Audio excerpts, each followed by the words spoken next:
Welcome to Techie Dialogue.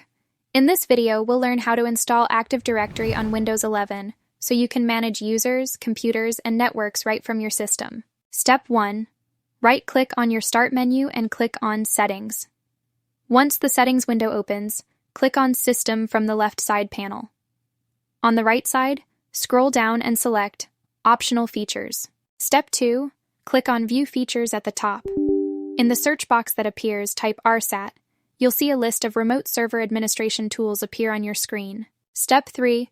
Scroll down and find Active Directory Domain Services and Lightweight Directory Tools. Check the box beside it, and then click Install.